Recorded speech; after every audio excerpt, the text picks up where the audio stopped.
Yo, magandang umaga. Dito tayo ngayon sa may ano, Malinta exit ba to? So, tingnan natin yung mga ano, mga bakasyonista na magsisiuwian ngayong Holy Week.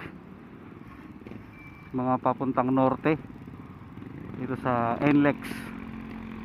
NLEX, NLEX, NLEX. Kumusta na yung traffic situation? Ayun, mabagal na, mabagal na parte doon, mabagal na, may pila na.